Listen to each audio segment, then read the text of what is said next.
YouTube. We out here. We're gonna do a reaction video on this Google shocking the world with the new chip that could banish Nvidia and Bitcoin, which I don't think is true because AMD and Nvidia, they're both brother and sister.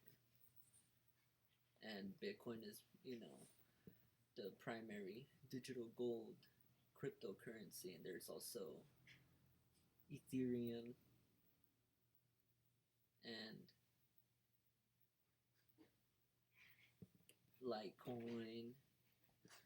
There's different stable coins that are backed by cryptocurrency, so I don't feel like it's gonna completely take it out, but it might amplify the existing of a different type of currency. But let's see. So my next guest says this is actually an Nvidia killer and potentially a Bitcoin killer. So I want to bring in EMJ Capital founders, their president, Eric Jackson. Eric, that's a bold statement. So let's first start there. Let's back up a little bit. Let's start with what is quantum? What role is quantum going to play in our world? Well, Charles, I mean, as excited as people have gotten in the last year and a half about AI, I mean, quantum is just the next level of that interest. It's like more powerful computations, more powerful computers, faster solutions that you can imagine, more lifelike, movies or music created at the snap of a fingers. That's the next level for AI. So Perplexity suggests that there isn't an immediate threat to Bitcoin for several reasons, and we're going to put them on the screen behind me in a moment. But not immediate, but they say that there will be a threat. They say right now you've got specific applications, scale, error rates, and time frame, but they also say, make no mistake, that they're on the path to actually being a threat to Bitcoin. How would this... Bitcoin is irreplaceable. There's only a certain amount of supply out there. I think it's irreplaceable. You can't ever create something that was already created from, a special man, Satoshi Nakamoto.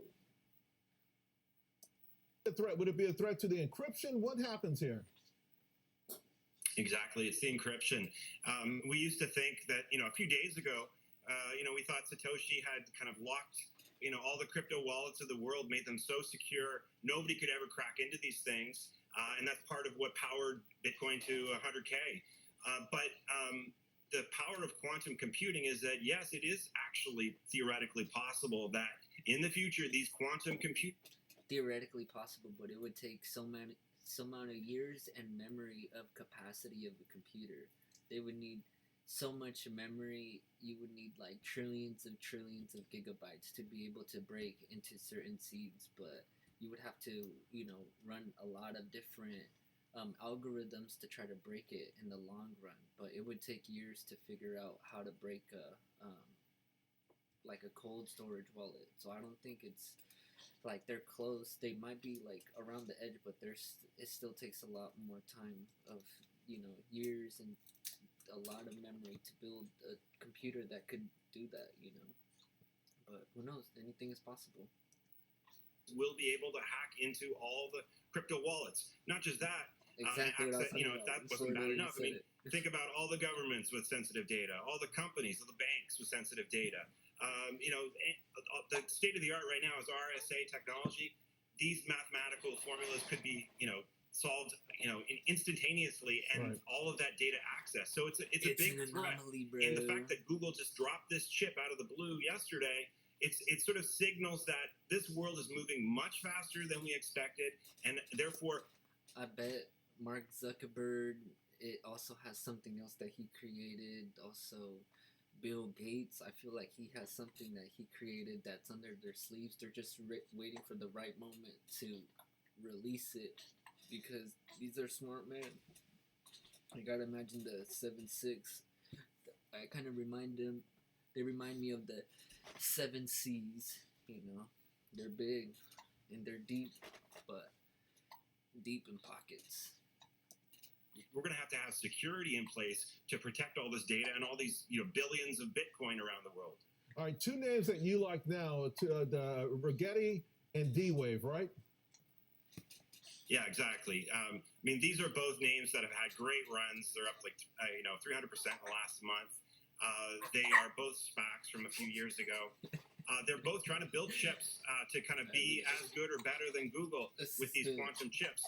So they are getting a boost from this Google news because there's a lot more investment that's going to pour into this space. So you need to pay attention to those names. I also like a smaller company called BTQ that's in the business of being kind of like the... I like BIXT. Look at that ticket symbol. I think it's BITX. My bad, I got dyslexic, but it's BITX. That ticket symbol, it's ×2. So if it goes up, it doubles up. If it goes down, it doubles down. So whatever it's going, it's just ×2. But that's my favorite ticket symbol, and you also get paid dividends on that.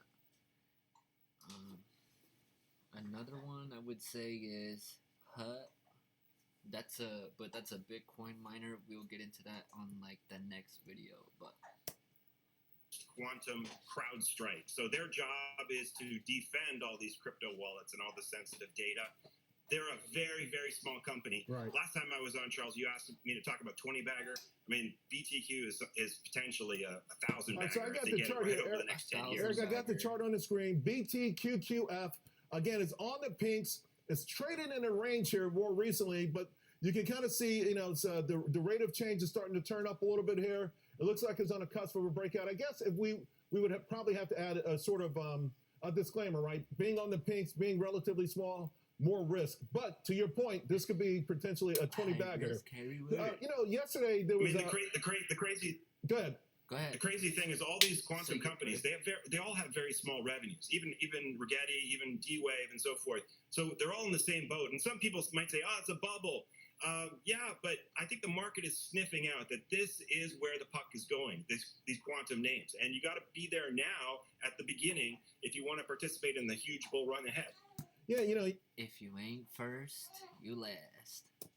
I know Iceberg Research put a short on quantum computing. It's a different company, and you probably get more folks attacking this. But I agree with you in the sense that what we saw from Google today, almost out of left field, just shows us how exponentially this stuff is growing. Even ChatGPT caught the world flat-footed. So quantum computing, Eric, I think to your point, is here to stay. We're going to have to bring you on from time to time as it's short to attack these names, but I think folks need to listen and at least do some of their own investigating. Thanks a lot, my man. ChatGPT is pretty cool. I use that a lot, but yeah, I don't think it's going to replace Bitcoin. It might become into a different type of currency maybe in the future, but I don't think it's going to replace Bitcoin, Nvidia, or AMD because they are like a commodity to this whole technology economy. That concludes my video, dog.